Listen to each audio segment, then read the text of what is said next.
Lifeline is an adventure survival horror game for the PlayStation 2, developed by Sony Computer Entertainment and published by Sony in Japan and Konami in North America. The game was released January 30th, 2003 in Japan and March 2nd, 2004 in North America. The year is 2029 and it's the grand opening of the world's, or space's, first space station hotel. This hotel orbiting planet Earth hosts its grand opening ceremony on Christmas Eve. The player, that's you, and his partner... What was her name? Tabitha?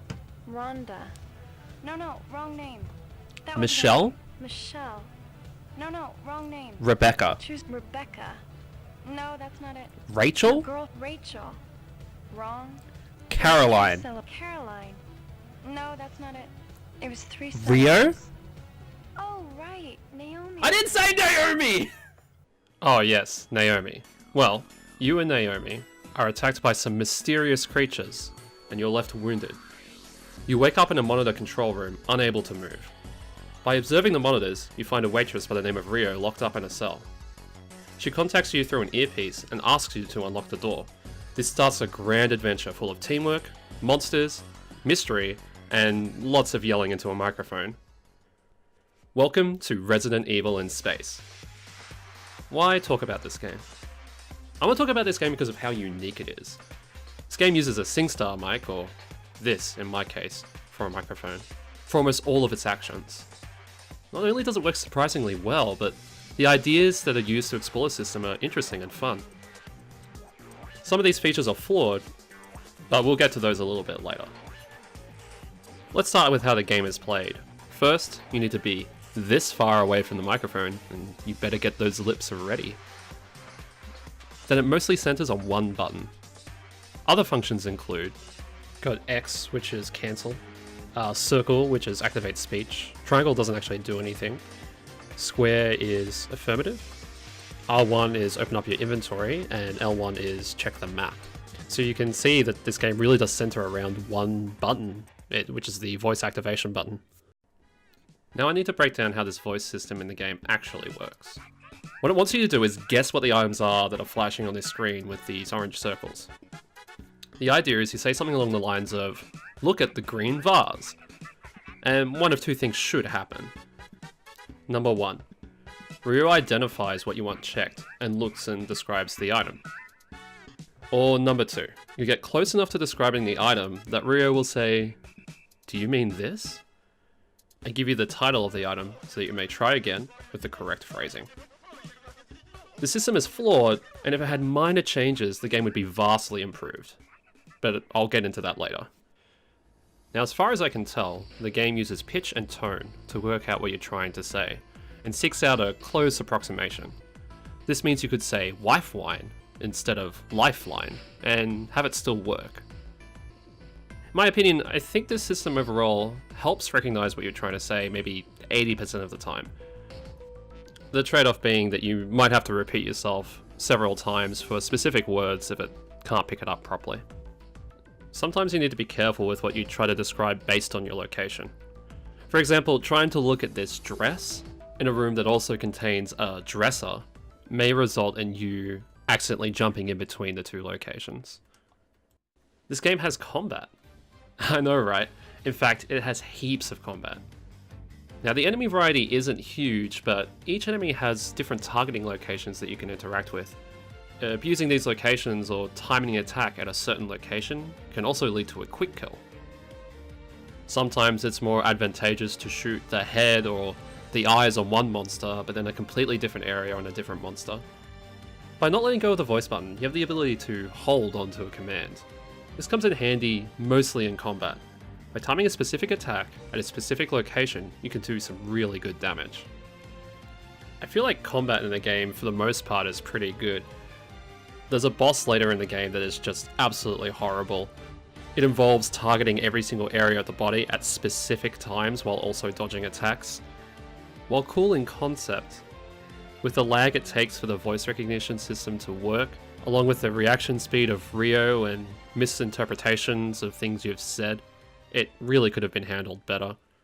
There are lots of little mini-games you can unlock by exploring this space hotel. Some of these include tongue twisters. for getting health back, or categorical contests with Rio. You can also unlock other commands that can be used in combat and some that can be used out of combat. A bunch of these have some really cool uses, and some of them are, well... bark like a dog. Middle dog? Arf! Arf! Or big dog? Woof! Woof! Sexy pose. What, like this? Oh my god!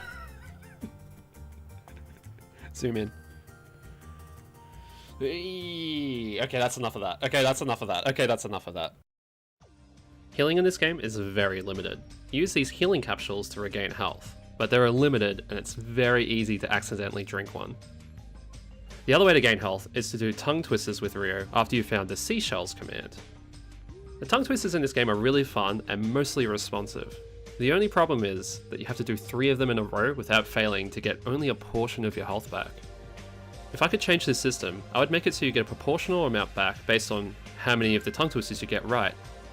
Or, lose if you fail, but heal for more if you get all 3 right. The way that it's set up currently means you'll be doing these tongue twisters a lot. And it can get really frustrating if you do a tongue twister correctly and she still says you did it wrong. The premise of you watching Rio through surveillance cameras leads to some really cool ideas. Several times during the game, you can see something that Rio can't, which gives you an opportunity to warn her. You don't really find this type of mechanic in other games. Another game that I can think of that does something similar is Resident Evil.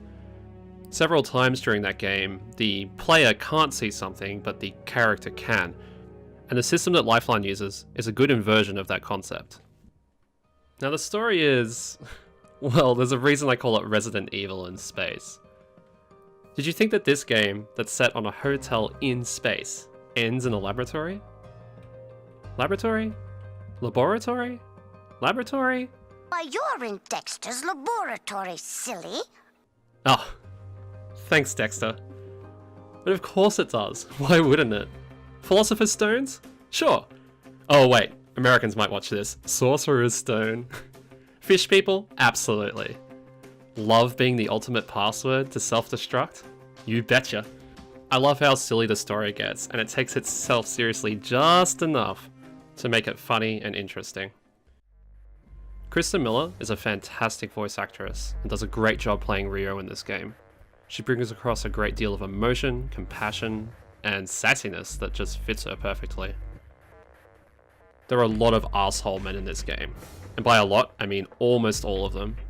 They all talk down to Rio, call her a bimbo or just a waitress or other misogynistic implications. But Rio doesn't stand for any of it. She always shuts them down and stands up for herself. I'm really glad to see this, especially for its release year of 2004. Just like in Resident Evil, there are puzzles in this game too. But for the most part they aren't very good. Some of them require some really bullshit intuitive leaps, and some of them are just hilariously obtuse. Playing this game as an Australian is an interesting experience. When I first played the game, it took me a while to work out some of the nuances of how the voice system worked. It took me a long time to work out why Rio couldn't understand the word bathroom. Oh, I need to say bathroom? Or trash can instead of rubbish bin? Regional difference will make things slightly harder, but not by too much. And I think that's a fair trade-off for a system based solely on voice and localized to one region. I can't even fathom how much it costs to localize this game even once, considering the voice recognition system alone. I remember when I first started playing this game, I kept using words like please and thank you and stuff like that because it felt a little rude just ordering her to do things, but this does not work with the voice recognition. It's best to just be as direct as possible. The game has a killer soundtrack, and even the tutorial music is an absolute banger.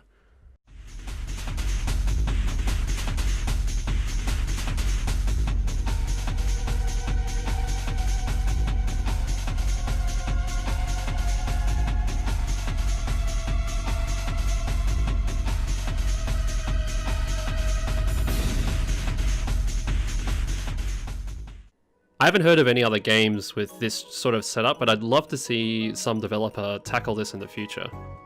In summation, I really like the idea and concept of Lifeline. I thoroughly enjoyed playing this game, even if I get a little frustrated from time to time. Regardless of its flaws, I think it takes a unique concept and really accomplishes a lot with it.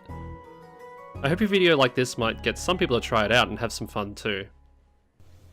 Rio and I are really thankful for everybody who checked out this video. As a special treat, and because I had to do them a million times when I played Lifeline, here's some tongue twisters for all of you. Here we go. Betty Butter had some butter, but she said this butter's bitter. If I bake this bit of butter, it would make my butter bitter. A noise, but a noisy noise, more. Fuzzy Wuzzy was a bear, Fuzzy Wuzzy had no hair, Fuzzy Wuzzy wasn't Fuzzy Wuzzy. A bleak black bug, but a big blue bug, and the big blue bug, but black blood. I saw Esau kissing Kate, Kate saw I say Esau. Esau saw that I saw Kate, and Kate saw I saw Esau. Sheep shouldn't sleep in a shack, sheep should sleep in a shed. She sells on the seashore, she sells, the seashell she ashore. There once was a fisherman named Fisher, who fished for some fish and a fisher, until a fish with a grin put the fisherman in a net, fishing the fisher for fisher. 1-1 was a racehorse, 2-2 was 1-2, 1-1 won a race, and 2-2 won 1-2. She stood on the balcony, inexplicably mimicking him hiccuping, and amicably welcoming him in. Peter Piper picked a peck of pickled peppers, a peck of pickled peppers, Peter Piper picked a peck of pickled peppers, so many pickled peppers did Peter Piper pick. How much wood would chuck if a woodchuck could chuck wood, a woodchuck could chuck as much as you could chuck if a woodchuck could? Pretty sure that's all the ones I can remember right now, so I guess we're just going to have to leave it at that. Thanks for watching, everybody. I really appreciate it.